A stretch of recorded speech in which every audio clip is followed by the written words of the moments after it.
दोस्तों डिस्क्लेमर पढ़ लीजिएगा, मैं सेबी पंजीकृत सलाहकार नहीं हूं दोस्तों। अब मुझे लग रहा है कि मेरी ज़रूरत पड़ गई है बजाज हाउसिंग फाइनेंस लिमिटेड में। ऑफिशियल अपडेट लेके आया हूं।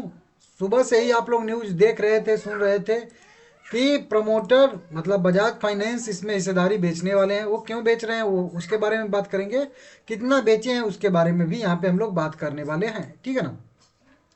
देखिए बात करेंगे अगर बजाज फाइनेंस ने कितनी हिस्सेदारी बेची है तो आप लोगों को यहाँ पे दिख जाएगा सीधा सीधा कि लगभग लगभग 2% के आसपास की हिस्सेदारी बेचने के लिए जो है यहाँ पे बात चली थी, ठीक है ना, कि 2% अपना हिस्सेदारी Bajaj finance Bajaj housing finance में आईपीओ के बाद बेच सकते हैं।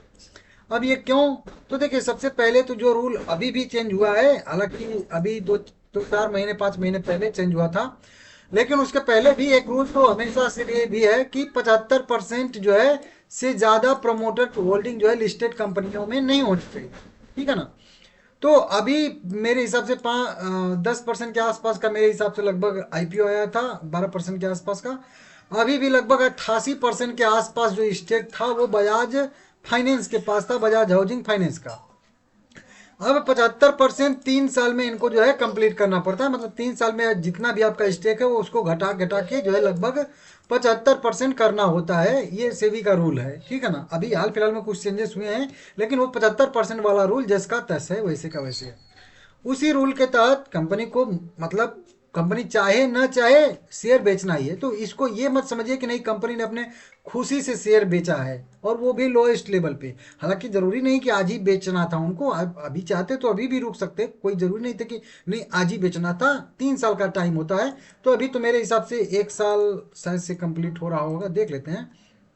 यहाँ पे ट्रेड इन्फॉर्मेशन में जाएंगे तो दिख जाएगा कब की इसकी लिस्टिंग है। तो वहीं कह लीजिए सितंबर 2024 की है, तो सितंबर अक्टूबर नवंबर मतलब 1 साल से थोड़ा सा ज़्यादा टाइम हो गया है लिस्टिंग के।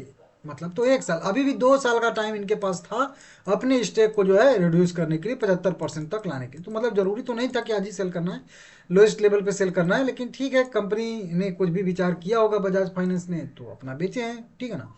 इनके पास अभी 88 वहीं कल 88.7% स्टेक था, इसमें से 2% इन्होंने बेच दिया, तो मतलब 86.7% अभी भी इनके पास स्टेक है। मतलब कह लीजिए कि लगभग 11.5% अभी भी इनके पास स्टेक जो है वो क्राइटेरिया 75% से ज़्यादा स्टेक है। तो अभी और बेचने की संभावना है। कितना शेयर बेचे हैं तो अभी मैं यहाँ पे आप लोगों को दिखा भी रहा था, वो चीज़ यहाँ पे ओपन भी किया था। नंबर ऑफ इक्विटी शेयर के हिसाब से देखेंगे तो डाटा ये ऑफिशियल डाटा है, ठीक है ना। बल्क डील के जरिए यहाँ पे 2 दिसंबर 2025 को बजाज फाइनेंस लिमिटेड ने सेल कर दिया है 16 करोड़ 66 लाख इक्विटी शेयर।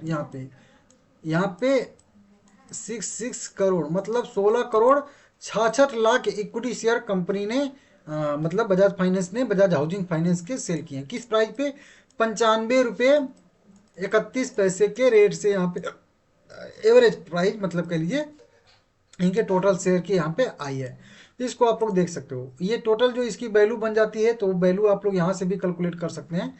जो भी इसका कह लीजिए कि कहाँ गया ट्रेड इन्फॉर्मेशन, हाँ ट्रेड इन्फॉर्मेशन में देखेंगे तो टोटल इसका जो मार्केट कैप है लगभग लगभग वहीं कह लीजिए कि मतलब वैल्यूएशन है वहीं कह लीजिए 80,000 करोड़ के आसपास का। तो 800 और दूना 1600 रुपए के यहाँ पे शेयर बेचे गए हैं, इसको आप लोग समझ सकते हो, ठीक है ना। 2%। अब इसके आगे क्या, तो देखिए इसके आगे भी शेयर इनको बेचने ही हैं। अब चाहे वो मोमेंटम आने के बाद बेचें या यहीं पे बेचें, 2 साल के अंदर इनको अभी भी 11% अपना स्टेक जो है उसको कम करना ही है। ये आप लोगों को इतना ध्यान रहना चाहिए, समझ में आ जाना चाहिए, ठीक है ना। इसलिए आने वाले समय में मतलब मान के चलिए अभी 2 साल के लिए भी इसमें ये दिक्कत रहेगी शेयर में कि कभी भी प्रमोटर आ जाएंगे, मतलब बजाज फाइनेंस कभी भी आ जाएगा शेयर सेल करने के लिए। ये यहाँ पे इसको पता रहना चाहिए सब आप लोगों को, ठीक है ना। मतलब रूल पता रहेगा तो आप लोग उसके हिसाब से डिसीजन ले सकते हो। शेयर बिल्कुल अभी लोएस्ट लेवल पे था और इन्होंने बेचा तो 8-9% की डिस्काउंट पे डील हुई, तो उसके बाद शेयर और नीचे आ गया। अब यहाँ पे क्या, अब करेंट प्राइस पे चार्ट पे क्या एक्शन बन रहा है, चार्ट पे क्या करना है, तो देखिए चार्ट पे अब अगला सपोर्ट इसका जो बनने वाला है वो 86 रुपये के आसपास बनने वाला, राउंड फिगर में इसको 85 भी आप कह सकते हो, ठीक है ना। तो 86 रुपये पे कह लीजिए इसका अगला सपोर्ट बनेगा। मतलब इसको मैं इस तरीके से कहूँ कि जब तक यह 100 रुपये जो यहाँ पे सपोर्ट रेजिस्टेंस 100 मतलब 100 रुपये ही बन गया है, सपोर्ट था लेकिन अब रेजिस्टेंस के तौर पे काम करेगा।